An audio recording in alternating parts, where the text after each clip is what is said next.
Welcome back to Raw Reflections. Hey guys, or really, hey husband, because he's the only nosy heifer that is actually watching probably. Um, so in the first video, I kind of explained what I'm up to and what the goal of this channel is. It's to literally get my raw, unfiltered reflections as I am going through this liberal program, getting a master's in sexual health with an emphasis in sex therapy as a conservative Southern Christian. So I want to talk today about the orientation that I had to go through before classes even started last week, the day after Martin Luther King Day. So the orientation was actually two parts. So there was an asynchronous or like self-paced online training that we had to do.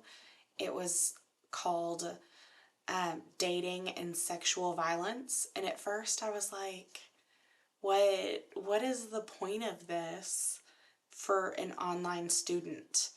Because I do understand how in general that is important for students to be trained on as they navigate the campus, and they're 18 to 22 years old, but I'm in my early 30s and I'm not even in the same part of the US. So I was thinking, for sure, I'm just going to click through. All of this is old hat. I've been trained on, mental health and sexual violence and things like that already. Like, what could I possibly learn from them? But honestly, I was actually really pleasantly surprised by the information that was presented. And I actually came out learning a couple new things. And so I thought it was a really great experience. Um, One of the things that I learned that I thought was worth sharing was what's called the Fries method. They were covering the concept of consent and about how, to best avoid committing dating and sexual violence, to apply this method as kind of like a fail-safe. And so I want to look at my notes because I want to make sure that I communicate it correctly. I will also put a link in the description of an image of the Fries method because I think it's so awesome. But if you just do a quick like Google image search, you'll find tons of different options for the Fries method. It stands for F, freely given, R, reversible, I, informed, E, enthusiastic, and S, specific. So basically meaning that consent should be freely given. There should be no element of coercion, whether that's based on like position, like if they're an authority figure trying to get it from you, or whether that be like physically coerced from someone. It is reversible. Someone can say yes, and then seconds, minutes, an hour later say, you know what, I changed my mind. Not today, maybe later. Also, one thing that I thought was really interesting is that they made sure to specify that, like, even if you're in a committed relationship with someone, even if you're married to someone, even if you have done whatever dating or sexual act previously, the consent is not implied. Just because y'all made out on your first date does not mean that you have like implicit consent to stick your tongue down her throat on the second date. And you can extrapolate that further as you wish. Informed, uh, you have to, the person giving the consent has to understand what they are consenting to in its totality. You know, you have to communicate what you intend to do and then say, is that okay with you? Are you comfortable? And they have to say, yes, I am okay with this specific thing. And if that means asking for and getting consent at each step, then that's what you do. Because someone can absolutely consent to holding hands or to kissing, but nothing more. Those separate acts deserve different consents. Enthusiastic consent, it's someone who is excited to do whatever they're consenting to, someone who is totally engaged with the act. I particularly love that they emphasize this element because I remember being in high school in the early 2000s and kind of being exposed to like the almost like infancy of the concept of consent, and it was the idea that no means no, and if they say no, then you need to stop.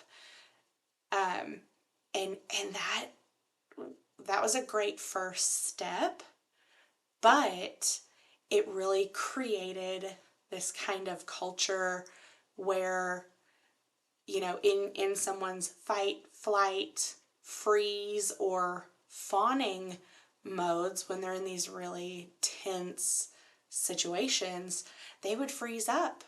And women and even men aren't excluded, would freeze up and wouldn't say no. And so after the fact, when these people were getting in trouble for not getting someone's consent, they would frequently say, well, she didn't say no, she didn't stop me. And so it's kind of created this newer message of, instead of no means no, it's more along the lines of only yes means yes. And I love that because I know that I personally, when I was very young and naive and hadn't been exposed to a lot of the world, I found myself in situations that I had not previously been exposed to where I froze up and I panicked, and I absolutely did not say yes.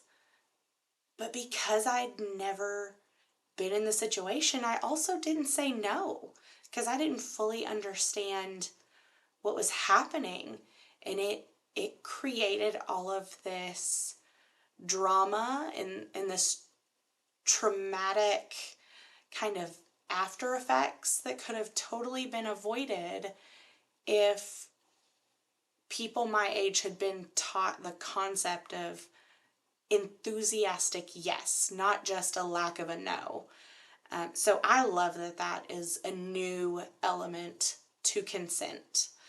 And the last one was that it has to be specific to the situation or the activity. That kind of goes along with informed, but I have also seen the S stand for sober, and I think that one's great too, because if you are not sober, if you are under the influence of any kind of drugs, whether it's like prescription drugs from a doctor that have side effects, or any kind of illegal substances, or whether you're under the influence of alcohol, like you cannot in the moment give consent because your brain is in an altered state, and you may or may not consent to things in the moment under the influence that you wouldn't consent to when you are of sober and sound mind.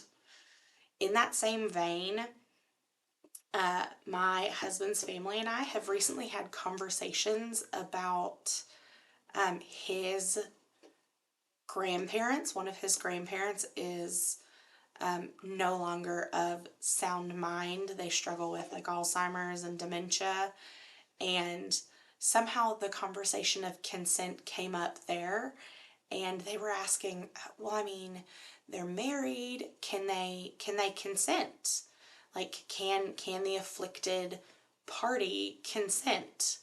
And I spoke up and I said, absolutely not. Like, they are married, but now that that person doesn't even understand who they are anymore, like, they could so easily forget that they are still married to that person. They could forget who, if they can't remember who they are, then I mean, that doesn't really speak to their ability to give consent to other things. If they need help getting dressed and remembering people's names who they've known their whole life, that's just not a good idea.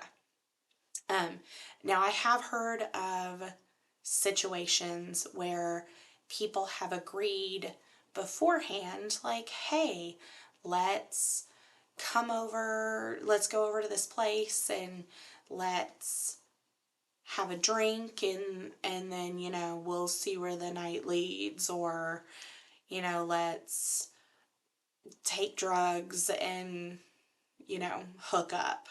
But I even even discussing it beforehand, it's too dicey.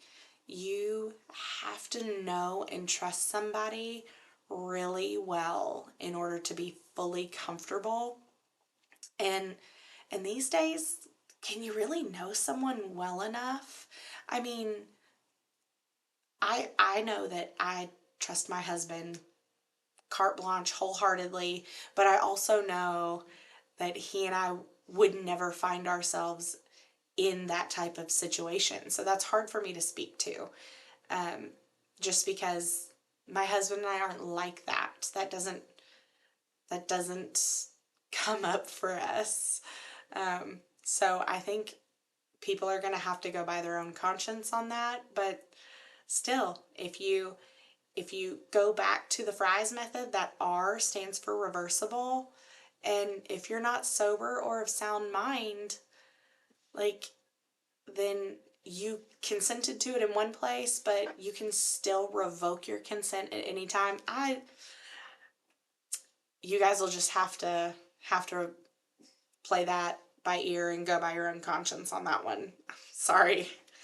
Um, Something else that I really loved that came out of that sexual violence and dating orientation is something I genuinely have never been exposed to in one of these kinds of trainings. I was so excited to see it, and I screenshotted it because I was like, this is great information. Like, I love that they are teaching young college age people how to appropriately respond in this type of scenario. It's unfortunate that we need this kind of training, but better to have it and not need it. Um, they talked about something called the ACE method, for how to respond to someone if they disclose to you that they have experienced dating or sexual violence. And I'm going to look at my notes here for this one too because I want to get it right.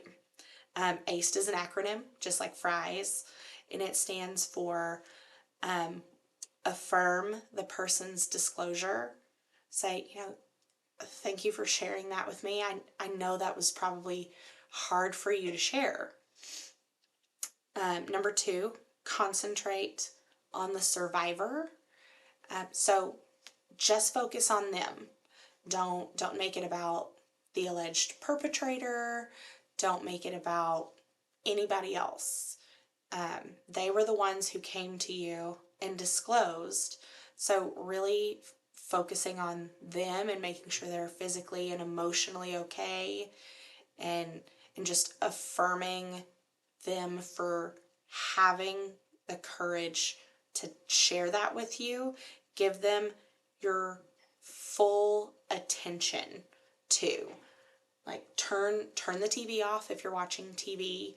Put your phone down.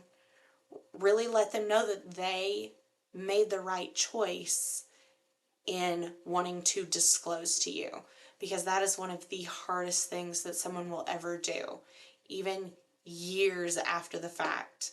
If someone is disclosing, try to stop anything extra that you're doing to give them your full attention so that they feel like they made the right choice and that they shouldn't be ashamed or second guessing telling you these things. So the third one, the E, is empower the survivor. Say, what, give them the power of choice. Lots of times in these situations, because we as the listener can feel so uncomfortable and we don't know how to respond or what to do,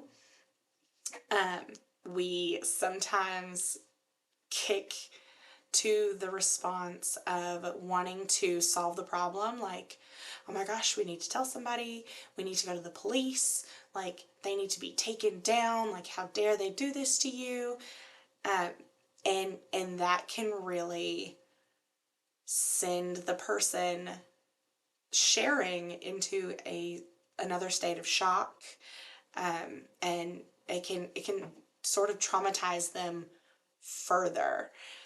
It happened to them. They need to be the ones in control of the next steps in the response. Your job as the person who is being shared, this information is being shared with, is to say, what would you like to do? How would you like to handle this? Do you want to just sit here and talk about it? Do you want to take any next steps? What are you thinking? And whatever they decide to do, you need to just be okay with it and not pressure or push them to do the next thing or to do what you think you would do in that situation, because we can assume how we would respond in a situation like this, but until you've experienced it yourself, you really have no business telling people what they could and should have done. The fourth step in the ACE method of how to respond when someone is sharing that they've experienced sexual or dating violence is to direct the survivor to resources. And there are tons of online resources. There are hotlines. Also, nowadays, especially if you're on a college campus, if you want to go to the police, there's the campus police, there's the city police.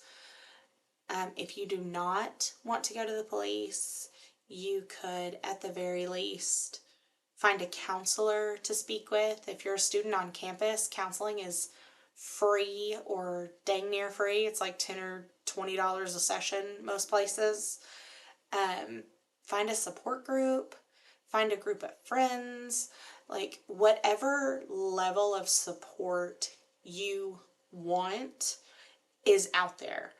And if part of that empowering the survivor, is you asking that person who's sharing with you, like, would you like for me to look for some resources for you and email them to you so you have them when you're ready and feel comfortable?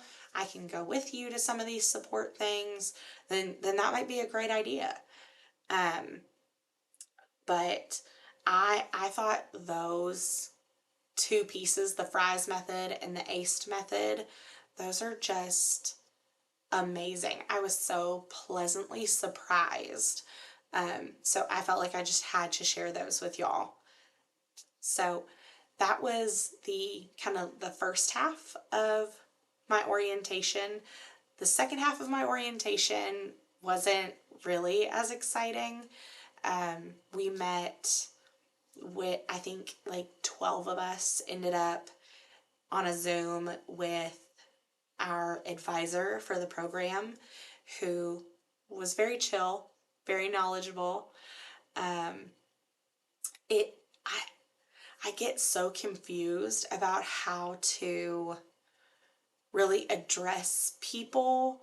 Um, I have a journalism background, and like I'm so used to doing APA format that when I write emails and stuff, it's always like Mr. da da da, Mrs. da da da. Um, and my advisor, which this school is really big on like writing your pronouns literally everywhere. And that is so odd to me. I have never seen that really done before.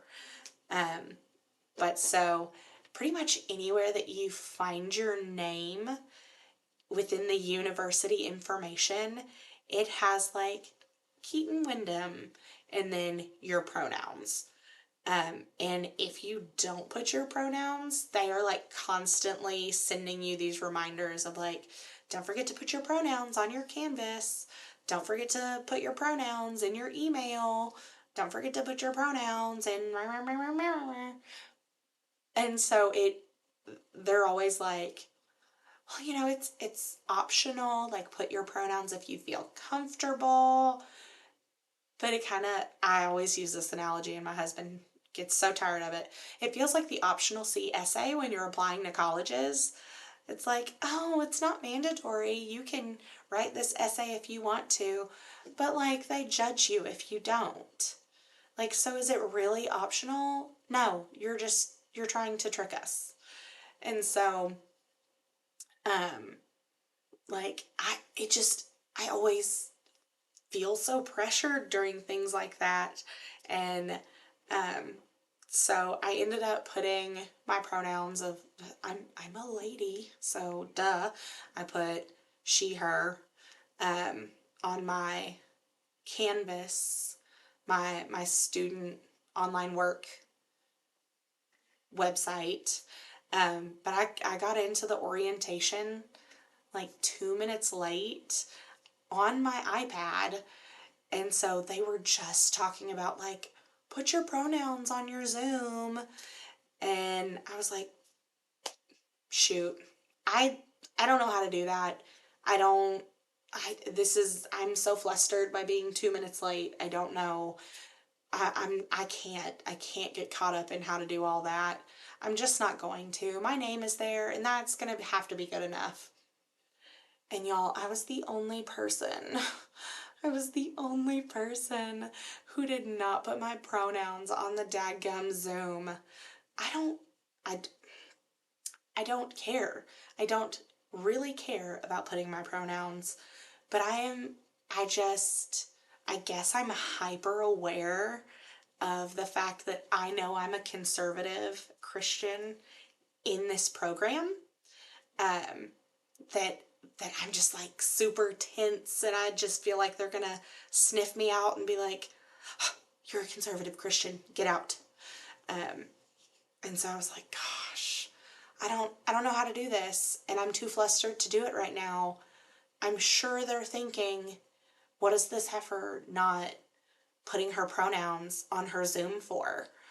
Um, and my advisor who was running it is they, them, and I never know how to address that person in emails. I always just end up using their first name, and to me, it always is so painful because to me, the who has a background in journalism, it doesn't feel correct to do it in that format. But I don't know any other way. I just I just try to figure things out on my own and not have to email anybody because I'm not trying to offend anybody. I'm not trying to get labeled as some wild bigot, but I also am not going to betray my values at the same time. Like, this is not worth it. I'm not out to become a whole brand new woke person. And we just kind of we did the rundown of like all the basic like program and your minimum GPA and the kind of course sequence, because it's a little bit like a cohort that we're like going through together. So we're all kind of taking the same classes at the same time. Um, but um, part of the orientation was like we had to unmute and like turn on our cameras and introduce ourselves. And like it was like, give us your name, your pronouns, and where you're from. And I was so awkward. I was so awkward because I had literally never in my 33 years of life been asked to give my pronouns, because it's obvious that I'm a lady. Well, that I'm a girl. I don't always behave like a lady. Um, but I am a goblin. Those are my pronouns. Goblin. Um, but I just felt like I was stumbling and awkward the whole time. Um, and even when we went into breakout rooms to like network and talk with each other, my very aggressive ADHD, I was so still just flustered over like the concept of pronouns and having to deal with that for the first time ever, that someone from the Midwest was in my first breakout group, and my brain, my dumb brain immediately popped out and said, "You don't have a Midwestern accent. That's so weird. I thought you would." And she was like, "Well, you don't have a Texas accent either." And I was like, oh, I'm sorry. But, and I need to not be so hard on myself. I am not very good at self-compassion. Because that wasn't a very big deal. She wasn't a butt about it. She just kind of played it off and was like, well, I can turn on my Midwestern accent if that would make you feel better. And I was like, oh, well then, I can crank up my Texas accent and we'll have a party. Um, and we just moved on and went about our day. And she's very cool. She has a cool job where she does like mental and behavioral health. And then I talked about my job. And I mean, it was not a big deal, but I'm wound so tight from just knowing that I'm like a mole, is what it feels like. Like I'm a double agent, that like I kind of am teetering on this verge of like panic about accidentally offending someone, but also like not going out of my way to like do all this woke stuff. It's wild. So I'm trying to practice better self-compassion. I interestingly enough, this week I was listening to an audiobook by Brene Brown called Atlas of the Heart, and I didn't know what the book was going to be about, and I was like, whatever, it'll give me some background noise. It was an awesome book. Um, it covered, like, it broke down all of these different emotions and really kind of talked through all of them. And Brene Brown does such a great job of really just, her ability to communicate is awesome. Um, and she fangirls over all of her like friends and colleagues and these smart people, and the way she talks is just so engaging and so like normal person. What she says is really easy to digest. Um, but when she got to the emotion of compassion, she did talk about the difference between self-compassion versus compassion towards others. And she described this test to help you practice self-compassion. And it was, if the thing that you're beating yourself up about, like, take yourself out of the situation and insert a child or insert a friend or, some loved one. And she said, okay, after you insert that person, would you be as harsh to them and as hard on them and be saying the things that you did to yourself that you would to them?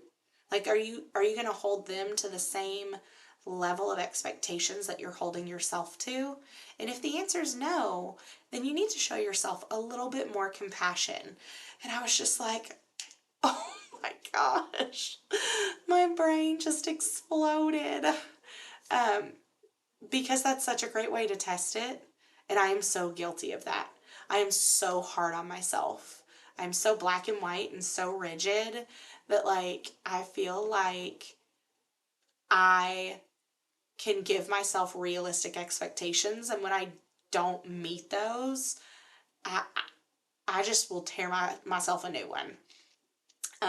But I absolutely do not let my clients do that, my students. I I would never let them do that, and I would immediately jump into, tell me how you're feeling, but, like, we're still learning. Let's be kinder to ourselves. And so um, I think that part of my orientation really just kind of highlighted that. And I love those little coincidences. Of course, they're not coincidences. It's kind of like that concept of, like, when you pray God to give you patience, he doesn't just grant you patience like a snap of your fingers. He gives you opportunities to use patience. Um, and so I feel like that is going to be a huge part of this program, is showing myself compassion and excusing giving myself some leeway and excusing myself about the things I do know versus the things that I don't know, cuz in an area like this, I don't know what I don't know. Um, and I'll talk more about that when I go over kind of how week one of my first class went, because there were some good things and there were some not so good things. But we'll get into that later. Um, not not like I expect anyone to have sat through all this, because, like I said in my first video, these are just my personal thoughts, um, and I guess for my husband to be a creepy creeper, because he doesn't listen when I talk in person, but if I put it in video format, he has, like, a word for word memory, and he'll hold it against me for sure. Anyway, see y'all later.